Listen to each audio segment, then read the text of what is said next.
Hello everyone, good morning. কি খবৰ আপোনালোকৰ? আশা কৰোঁ ভাল। স্বাগতম মোৰ অন্য এটি ভিডিঅ'লৈ বহুত দিন পিছত আজি আকৌ এটা ঘৰুৱা পৰিৱেশৰ ভিডিঅ' আপোনালোকৰ মাজলৈ লৈ আহিছোঁ। সো যদি ভাল পায় ভিডিঅ'টো লাইক কমেন্ট শ্বেয়াৰ এটা কৰি দিব আৰু এয়া হ'ল আমাৰ ঘৰুৱা পৰিৱেশৰ ভিডিঅ'। বিশেষ একো নহয় বাৰু, এইটো ৰেচিপিৰ ভিডিঅ' নহয়। সো এয়া মোৰ আইতা হয় আৰু আইতাই কি কাম কৰি আছে ধৰিব পাৰিছেনে বাৰু? এয়া আইতা হয় মোৰ নিজৰ আইতা এজনী আৰু আইতাৰ বয়স এতিয়া 97-98 মান হ'ল অনুমানিক এটা।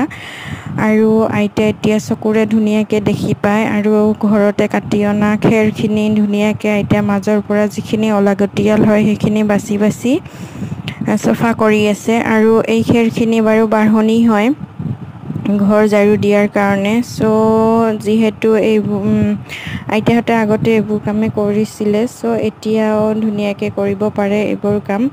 যদি ভাল লাগে ভিডিঅ'টো লাইক কমেন্ট শ্বেয়াৰ এটা কৰি দিব। Bye bye.